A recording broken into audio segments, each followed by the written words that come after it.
अस्सलाम वालेकुम। क्या कोई आईजी एक चीफ मिनिस्टर को बेवकूफ बना सकता है? क्या सुहेल अफरीदी को उनके आईजी ने फंसाया? क्या सुहेल अफरीदी का अपनी टीम के ऊपर गिरफ्त कम है? इन सारी चीजों पर बात करूंगा। साथ साथ आपको यह भी बताऊंगा कि एस्टेब्लिशमेंट किस किस से खुफिया बातचीत कर रही है और उसका क्यों नतीजा नहीं निकल रहा।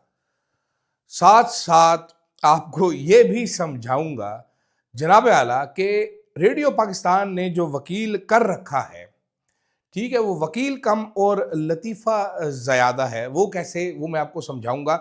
और सलमान अकरम राजा ने कल जो प्रेस कॉन्फ्रेंस की वो क्यों की, अंदरूनी लड़ाइयाँ क्या हैं, ये सारी कहानियाँ इस वीडियो में आपको मिलेंगी। देखते रहिएगा, एंड तक देखिएगा, आपको काफ़ी इंटरेस्टिंग और काफ़ी शॉकिंग चीज़ें मिलेंगी और मायूस कुन चीज़ें भी मिलेंगी। कमेंट आप करके बताएंगे आपको कैसी लगी। मैं हूं अदील राजा, आप देख रहे हैं मेरा यूट्यूब चैनल। सब्सक्राइब आपने ज़रूर करना है, फीडबैक आपने अपना ज़रूर देना है, और जनाबे वाला मेंबरशिप और सुपर थैंक्स का ऑप्शन आपके पास मौजूद है, वो इस्तेमाल करके आप मेरे इंडिपेंडेंट जर्नलिज्म को ज़रूर सपोर्ट कर सकते हैं। जनाबे वाला, सबसे पहले सबसे पहले हम बात करते हैं एस्टेब्लिशमेंट से खुफिया राब्तों की। मैं आपको कंफर्मेशन ये दे देता हूं जनाब वाला के सुहेल अफरीदी साहब की एस्टेब्लिशमेंट से बातचीत हो रही है, इमरान खान की रिहाई के हवाले से बिल्कुल हो रही है। मैं आपको यह भी कंफर्मेशन दे देता हूं कि जिस मुलाकात की खबर दी गई थी एयरवाई पे, बिल्कुल वो मुलाकात हुई है।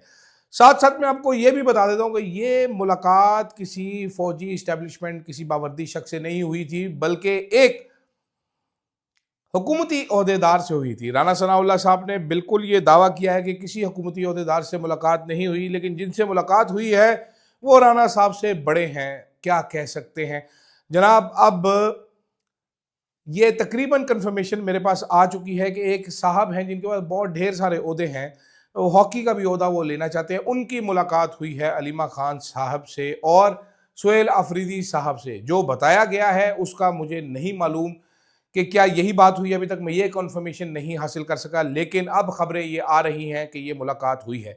साथ साथ ये भी खबरें पता चल रही हैं जनाब आला हजूर वाला कि सुहेल अफरीदी साहब की मिलिट्री इस्टेब्लिशमेंट से बराह रास्त भी बातचीत हो रही है। लेकिन इंटरेस्टिंग चीज क्या है? इंटरेस्टिंग चीज है कि सुहेल अफरीदी पर कारकुनान का बे इंतहा दबाव है to make a move for Imran Khan, जो कि सुहेल अफरीदी साहब बिल्कुल ठंडे पड़े हैं। अब आपने देख लिया होगा, लगातार तीसरा या चौथा हफ्ता है सुहेल अफरीदी साहब अडयाला जेल नहीं आ रहे। भाई, अगर आपने गंडापुर के रूट पे ही चलना था, कुर्सी से ही मोहब्बत करनी है, तो फायदा क्या अगर आप कुछ कर नहीं रहे।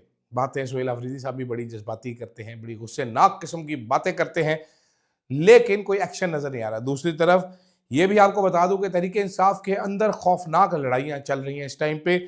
सलमान अकरम राजा की जो प्रेस कॉन्फ्रेंस कल की गई थी, जिसपे मैंने तनकीद भी की कि यार कुछ समझ नहीं आ रही, कहानी ये पता चल रही है जनाब के अंदरूनी लड़ाई इतनी बढ़ चुकी है कि जो बॉयज़ हैं, जो लौंडे लपाड़े हैं तहरीक इंसाफ के, वो खुद ऐलान करना चाह रहे थे एहतजाजी तहरीक का, जिस पे पार्टी मीटिंग में लड़ाई भी हुई। फिरदौस शमीम नकवी साहब ने गुस्से का इजहार भी किया। उसने कहा यार हम लोग बैठे हुए हैं, तुम कर क्या रहे हो, इस तरह कैसे हो सकता है। और उसके बाद सलमान अकरम राजा की भी कुछ हार्ड टॉक हुई, जिसके बाद सलमान अकरम राजा ने ज़रा जल्दी में आकर ये प्रेस कॉन्फ्रेंस कर दी ताकि नैरेटिव अपने हाथ में रहे, और ख़ुद उन्होंने ऐलान कर दिया और अपने नपे तले अंदाज में ऐलान किया कि मैं पार्टी बचाना चाहता हूँ, मैं 10 लाख बंदा इकट्ठा करना चाहता हूँ। यानी कि ना 10 लाख बंदा होएगा, ना 9 मन तेल होगा, ना राधा का हम डांस देख सकेंगे। तो राधा बेचारी सूखे पे तो नहीं नचती, वो तेल पे नचती है, और तेल बड़ा महंगा है। तो इसलिए ये स्यापा खिलार के, ये जो टाइगर फोर्स इमरान खान रिहाई फोर्स थी, सारी ये था सारा टाइम गेन करने का चक्कर। सुहेल अफरीदी साहब जो बातचीत कर रहे हैं उसके हवाले से। लेकिन सवाल मेरा ये है सुहेल अफरीदी साहब जनाब वाला, बातचीत एक तरफ आप कर रहे हैं, दूसरी तरफ इलेक्शन कमीशन आपके खिलाफ फैसला महफूज करके बैठा है। वो तो जिस दिन सिकंदर सुल्तान राजा को किसी ने करना है, उसने फैसला आपके खिलाफ सुना देना, उसने लिख के अपने बोझे में डाल के फिर रहा है। तीसरी तरफ आपके सूबे में आपके खिलाफ 9 मई का एक झूठा फुद्दू केस बनाया जा रहा है, जिसपे आपके पास बहुत सारे बंदे आए, आपको बताया कि आपको बेवकूफ़ बनाया जा रहा है, लेकिन आपने अपने आईजी की साइड ली। ये कैसी बेवकूफ़ी है? आपने अपने आईजी की साइड ली कि यार ये बड़ा फिट बंदा है। अब आपको वो चालान जमा कराने के उस पर आ गए, अब आके आपके बंदे कह रहे हम चालान नहीं, हम ये नहीं, हम वो नहीं। पहले लीगल डिफेंस करना था, ये आंखें पहले खोलनी होती हैं। प्रॉब्लम ये होती है आप जैसे लोगों के साथ जब आप पहली बार ताकत के ईवानों में आते हैं तो आपको फिर समझ में नहीं आती। और ये ब्यूरोक्रेसी बड़ी तेज है पाकिस्तान की, ये लोगों को फुद्दू लगाने की एक्सपर्ट है और आपको बेवकूफ़ बनाया गया है, और चंगा वाह वाह बेवकूफ़ आपको बनाया गया है। मेरे पास अब इस चीज़ की तकरीबन कॉन्फर्मेशन है, जो बात हुई है उस सारी चीज़ की कॉन्फर्मेशन है, बल्कि यही खबर पहले कर लेते हैं। जनाबे वाला, कहानी कुछ यूं है कि लीगल डिफेंस कोई खास बिल्ड नहीं किया जाता कि हम तो थे नहीं, हम क्या हुआ कैसे हुआ। अचानक ही अदालत से एक ऑर्डर ले लिया जाता है कि जनाब ये कुछ फुटेजेस हैं, इसका फोरेंसिक करवाना चाहते हैं। फिर एक बंद लिफाफे में एक यूएसपी सीसीपीओ के पास जाती है कि भाईजान इसका वहां से फोरेंसिक करवाएं। उसमें सुहेल अफरीदी, तैमूर झगड़ा, कामरान मंगेश और पार्टी, इरफान सलीम मरवत और पार्टी के लोगों की फुटेजेस होती हैं जो कि एसेंशियली उधर की नहीं है। और ये बात पुलिस अफसरान KPK के मानते हैं कि इन बंदों में से किसी का भी कोई मसला नहीं है। सुहेल अफरीदी साहब एक मीटिंग कॉल करते हैं, उस मीटिंग में उनको बताया जाता है कि सीसीपीओ तो इतना मजबूर है सर, उसके हाथ तो उसकी कमर से बांध के उसकी नासों में रुई डाल दी गई है, उसकी आंखों में पिन्ने भी मारी हैं जज ने कि तूने ये तुझे तेरी मरी हुई माँ की कसम तूने ये लिफाफा खोल के नहीं भेजना है, एज इट इज़ इसको आगे भेज देना है। तो सीसीपीओ इतना मजबूर था, उसने इतनी दुखी कहानी सुनाई कि सुहेल अफरीदी की आंखों में आंसू ही आ गए होंगे बाकायदा कि यार इतना मजबूर सीसीपीओ। फिर वो फॉरेंसिक होके आ गई तो बीच में सुहेल अफरीदी का नाड़ा खोल दिया अगलों ने। फिर सुहेल अफरीदी साहब ने एक और मीटिंग कॉल की। मेरी इत्तला के मुताबिक ऐसी 3 मीटिंग्स हुई। आईजी साहब आए, आईजी साहब ने सुहेल अफरीदी साहब को किस कमाल खूबसूरती के साथ बेवकूफ़ बनाया आप सोच नहीं सकते। उन्होंने कहा सर हम ना एक वो रिपोर्ट जमा करा देते हैं अदालत में, उसके साथ हम कुछ नहीं लिखते सर। फिर वहां पर बैठे हुए चंद लोगों ने कहा कि भाई आप क्यों नहीं लिखते उसके साथ, आप तफ्तीशी आपका रिपोर्ट बना कर देना कि ये लोग नहीं थे मुलविस सर, इस लगे नहीं सर वो प्रेशर बड़ा है, हम पे बड़ा प्रेशर, हम नहीं कर सकते, हम नहीं कर सकते। और सुहेल अफरीदी साहब जो हैं, मेरी इत्तला के मुताबिक उनकी साइड लेते रहे कि हाँ हाँ ये सही कह रहे हैं, ये सही कह रहे हैं। ये लोग सुहेल अफरीदी को कत्था चूना लगा के, इसको पतरा पुतरा करके, इसको लम्बा पा के, इसको मसाला लगा के, ऑलिव ऑयल लगाया पहले से ही, इसको लम्बा पा के, उसके बाद ऊपर हल्दी मली, उसके बाद ऊपर मिर्च काली डाली, उसके बाद थोड़ा सिरके का छिड़काव किया, छोटे छोटे कट लगा रहे हैं, उसके अंदर मसाले भर रहे हैं। और सुहेल अफरीदी लेट के कह रहा है बड़ा मजा आ रहा है, बड़ा मजा आ रहा है। आखिर में वो जैसे वो रोस्ट करते हैं ना पूरा बकरोटा, इसके टेट में चावल भरना शुरू होंगे तो इसको समझ आएगी कि मेरे साथ हैंड हो गया है। आईजी साहब आखिरी टाइम तक मिसलीड करते रहे सुहेल अफरीदी साहब को। सुहेल अफरीदी साहब आईजी पे एतबार करके बैठे रहे। ठीक है, आईजी इनके कहने के बावजूद काम नहीं कर रहा था। ये किस तरह का वजीर आला, मुझे ये नहीं समझ आ रही। ये मेरा इनसे सवाल है कि भाई आपके पास इख्तियार है, उसको इस्तेमाल करें। आप ऐसे पोपला सा मुंह बना के फिरते रहेंगे, बाद में यही लोग आपको 2-2 जूते नहीं मारेंगे। आपको अपनी जो ताकत है, वो ताकत आपकी कहाँ से आ रही है? असेंबली में आपकी ताकत आती है आपके MPAs से, अवामी वोट से आपकी ताकत है, आप उसको इस्तेमाल नहीं कर पा रहे। आपका तो चाहिए अगली अदालत में सारे MPAs सारी काबीना लेकर जाएं कि जनाब ये कर क्या रहे हैं आप, हमें कैसे डाल रहे हैं आप। जरा आप खड़े होकर तारीफ करेंगे, मैं तारीफ करना चाहता हूं अपने आईजी की कि बड़ा प्रेशर था मुझे 9 मई के केसेस में फंसाने में, लेकिन उसने वो किया। पब्लिकली आपने बोला भाई, अब किधर गई वो तारीफ जी? आईजी ने क्या किया आपके साथ? यही आईजी ने आपको ब्रीफिंग दी था कि सर हम नहीं कर रहे, बड़ी वो है, बड़ा ये है, बड़ा वो है, विचो विच ठा करके तनु वज गए। तो थोड़ा ध्यान दें भाई, मुझे इससे ज़्यादा मालूमात है, मैं इतनी बता रहा हूँ। तो इतनी से आप समझ जाएंगे कि जनाबे वाला ये कोई इतनी आसान चीज़ नहीं है। दूसरी तरफ रेडियो पाकिस्तान वाले ने एक वकील भी किया है। उस वकील का नाम है जनाब Shabbir Hussain Gigyani. Shabbir Hussain Gigyani, advocate supreme court. ठीक है, ये जनाबे वाला शब्बीर हुसैन गिगयानी साहब जो हैं, इनको रेडियो पाकिस्तान ने किया कि जनाब ये बड़ा अच्छा तगड़ा वकील है। ये इसके मैं कुछ ट्वीट्स आपको दिखाता हूँ। 19 जून 2024 का ट्वीट है। तैमूर खान कोई थे जिन्होंने कहा था बन्नू में जख्मी होने वाले अफराद की फहरिस्त। तो इन्होंने कहा शाबाश पाक फौज जिंदाबाद।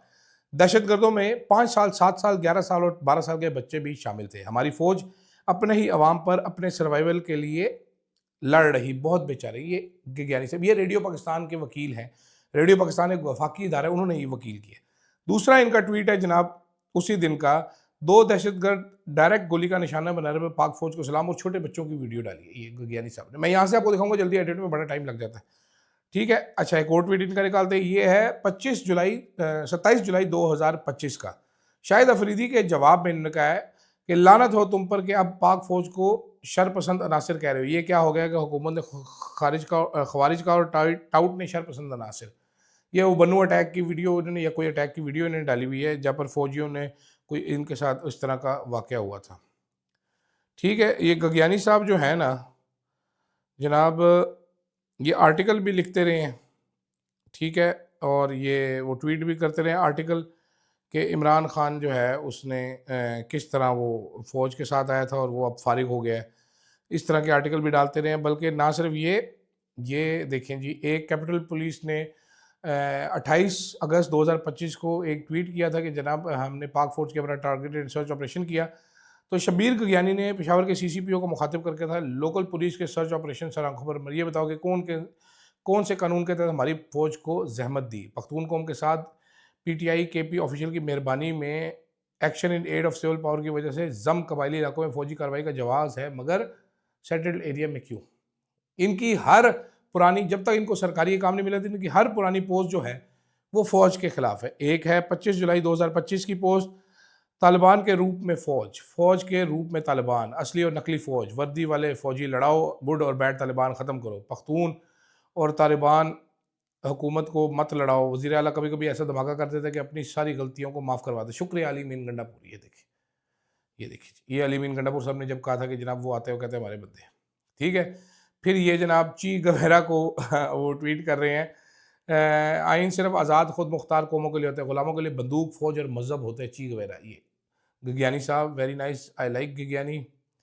ठीक है, फिर इसके बाद 2023 का है, ठीक है, कि जी एक सेशन जज ने क्वेश्चन किया था आर्म फोर्सेस का रोल, तो उसको ओएसडी बना दिया गया। पाक फौज जिंदाबाद भी लिखते हैं हर एक से। ये गज्ञानी साहब का ट्वीट है 18 नवंबर 2023 का। उसके बाद 23 दिसंबर 2024 का 23 दिसंबर 2024 का ट्वीट है, सुप्रीम कोर्ट वापसी पर मोटरवे पर फास्ट ओवरटेकिंग लेन पर पाकिस्तान आर्मी की ट्रक और जीप जा रही थी, मगर मजाल है कि किसी गाड़ी को ओवरटेकिंग लाइन छोड़ दे और लोग मजबूरन खिलाफ कानून ओवरटेकिंग पर मजबूर है। मोटरवे को बताया तो जवाब मिला मालिक से क्या पूछे। ठीक है, और साथ उसके बाद कहा कि जी इनको इनकी औकात याद दिलाने की कोशिश की है। देखिए, ये इस कदर फौज से नफरत करते हैं गज्ञानी साहब। अच्छा, उसके बाद 23 अप्रैल 2023 का इनका ट्वीट है, सरहदों की हिफाजत से ज़्यादा मुकदम कुछ भी नहीं, आसिम मुनीर ने बोला। ये जो कहते हैं शाबाश, हमें तो सब अवाम की डिमांड है कि फ़ौज जाए और सरहदों की हिफाजत करे, ना कि अंदरूनी शहर वो कब्ज़ा। बाबू साहब भी यही चाहते हैं जी। अच्छा, उसके बाद जनाब 11 मई 2024 की इनकी ट्वीट है, आयरलैंड से, ये आयरलैंड ने पहले T20 में पाकिस्तान को 5 विकेटों से शिकस्त दी। ये कहते हैं आर्मी से ट्रेनिंग हासिल करने के बाद भी मैच हारने पर पाकिस्तानी क्रिकेट टीम के खिलाफ मिलिट्री कोर्ट में मुकदमा नहीं चलना चाहिए। ये देखें, सब है सब।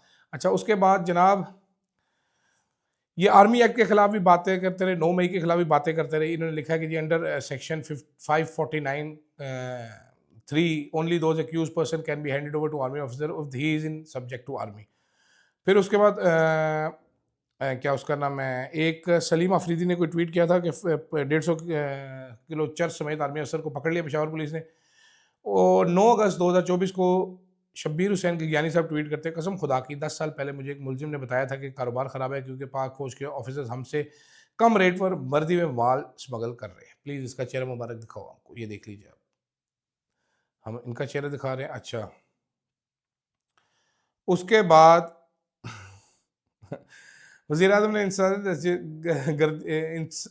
दहशतगर्दी के ऑपरेशन अज़्म इस्तेहकाम की मंजूरी दे दी। तो इस पर शब्बीर हुसैन गज्ञानी साहब ने 24 जून 2024 को ट्वीट किया, दुनिया का सबसे बड़ा स्टेडियम खैबर पख्तूनख्वा है जहाँ 6 करोड़ तमाशाई 13 साल से अपनी बर्बादी के मुख्तलिफ मैचेस देख रहे हैं। नाफिज अनफ army projects dollar game military operation, ये लिखा हुआ है गज्ञानी साहब ने, मैंने नहीं लिखा। ठीक है, ये देखें डीआईजी साहब कह रहे हैं कि जी 23-25 को इन्होंने लिखा है, 25 अप्रैल का, खैर ये छोड़ देते हैं, अगला करते हैं। इन्होंने 27 मई 2024 को ट्वीट किया, फौज और पुलिस इस अगवाईगी में खुलेआम मुलविस है और इसकी वीडियो अदालत के सामने है। दरखास्त गुजार के वकील, फोर्सेस की सरकारी गाड़ी में बावर्दी एहलकार की 4 कारोबारी भाइयों के अगवा की केस, ये जो 4 भाई पेशावर से हैदराबाद से अगवा हुए थे उसकी इन्होंने डाली हुई है।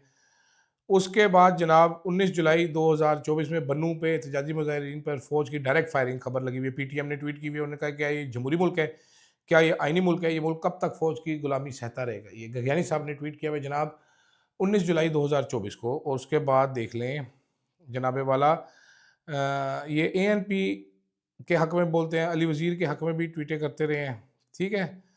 और उसके बाद जनाब वाला ये इन्होंने एक दिन गुस्से में आके 16 मई 2023 को ट्वीट किया कि regret to say that PTI legal team shamefully fail to take a step against issuance of illegal MP orders in the entire country after imposing of emergency by way of Article 245 of the Constitution as well as proposed action of imposing of Army Act and Official Secret Act। Her time ये बिस्ती करते हैं, ठीक है। और फिर 15 जुलाई 2024 को इनका बड़ा इंटरेस्टिंग ट्वीट है, बेरोजगारी के खात्मे के लिए हुकूमत और फौज का अहम इकदाम। हमारे बेरोजगार मुसल्लह अफराज फोर्सेज को वापडा में रोजगार पर लगा दिया गया ताकि रोजी कमा सके। ये वापडा पे जो जनाबे वाला वो फौज के लोग कर रहे थे करप्शन खत्म करने के लिए, उसके खिलाफ इन्होंने ट्वीट किया। मैंने ऐसा ट्वीट किया था, मेरे पे केस भी बना दिए थे इन्होंने, ठीक है। 26 जुलाई 2024 को ट्वीट किया, हर मुल्क में कवानीन, पुलिस, फौज, सिक्योरिटी फोर्सेज और इदारे अमन कायम रखने के लिए पाए जाते हैं। बदकिस्मती से पाकिस्तान दुनिया में वाहिद मुल्क है जहाँ अवाम अपनी हुकूमत और इन्हीं इदारों और फोर्सेज से अमन वापस मांग रहे हैं। ये देखिए जनाब, ये गगयानी साहब ने ट्वीट किया है, गगयानी साहब का ये देख लीजिए आप, ये ट्वीट है गगयानी साहब का। अच्छा, उसके बाद जनाब ओ हो बड़े बड़े खतरनाक ट्वीट है, सारे तो मैं पढ़ भी नहीं सकता ना, सारे में बहुत ज़्यादा ट्वीट है जनाब, इसके बहुत ज़्यादा ट्वीट है, इसका बहुत ही फ़र्क है। अच्छा, अहमद मंसूर साहब एक टाउट साफ़ी हैं, उन्होंने कहा था जब खैबर पख्तूनख्वा में गंडापुर की क़यादत में इस्लामाबाद पर धावा बोलने को फ़ौज ने घेरे में लेने का फ़ैसला कर लिया 4 अक्टूबर 2024 को। इन्होंने कहा क्यों ये इंडिया से हैं जो घेरने का फ़ैसला किया फ़ौज ने, या मुल्क को तकसीम करने के फार्मूले पर अमल दरामद हो रहा है। और ये सबको टैग भी करते हैं, इमरान खान, सीएम शहबाज, मोहसिन नकवी, मरीम नवाज़, डी चौक पोंचो, ये पीटीआई के हक में ट्वीटें कर रहे हैं, ठीक है। और ये इकोनॉमिस्ट की खबर। और उसके बाद कहा जी कि शेमफुल एक्ट ऑफ इस्टेब्लिशमेंट एक ट्वीट ये किया हुआ है, ओए होए बहुत ही ज़्यादा जनाबे वाला, मंजूर पश्तीन के हक में, ठीक है। अब ये देखिए ना, इन्होंने एक ट्वीट कितना मज़े का किया हुआ है। उन्होंने कहा जी शैतान को फिक्र लाहक हो गई होगी कि ऐसा ना हो गया रमज़ान के इख्तिताम पर जब वो वापस आए तो उनकी जगह किसी रिटायर्ड आर्मी अफसर को उसकी पोस्ट पर तैनात कर दिया, ये वतन तुम्हारा हमें खाम खा इसमें। ये देख लीजिए आप, ये गगयानी साहब, ये रेडियो पाकिस्तान ने अपने वकील रखे हैं इन्होंने, ठीक है। 9 मई के केसेस पे मजाक उड़ाते रहे हैं भाईजान, बार बार मजाक उड़ाते रहे। रेडियो पाकिस्तान के केसेस पे इनकी पूरी राय थी, ठीक है। और बहुत सारी ऐसी बातें की जो कि मैं पढ़ना भी नहीं चाहता, मैं पढ़ भी नहीं सकता, क्या कह सकते हैं, कैसे कह सकते हैं, ठीक है। सुहेल अफरीदी साहब को बहुत सख्त ज़रूरत है to put his house in order. He needs to go back to the drawing room. He needs to build a better team. उनके माजरत के साथ जो एडवाइज़र्स है वो इतने अच्छे नहीं है, मुझे बड़े पसंद है मीना खान अफरीदी साहब, शाहिद खटक साहब, बट उसके अलावा चंद एडवाइज़र है, उनसे जान छुड़ानी पड़ेगी इनको और अपने सियासी रुफका को एतमाद में लेना पड़ेगा। सोलो फ्लाइट वो इमरान खान नहीं है कि कर सकें। और सुबह ये तो 18 मिनट की वीडियो होगी, मैं इसके ट्वीटर पढ़ते पढ़ते 18 मिनट की वीडियो कर दी, लेकिन कैसे सबूत है ज़रा चेक करें आप, मज़ा आया कि नहीं आया? मज़ा बड़ा आया मुझे ये ट्वीटें पढ़ते पढ़ते। खैर, मुझे दीजिएगा जनाब इजाज़त, फीडबैक आपने अपना ज़रूर देना है, सुबह आपको अलहदा मज़ेदार वीडियो करके बताते हैं। फ़िलहाल के लिए इजाज़त दीजिए, अल्लाह हाफ़िज़।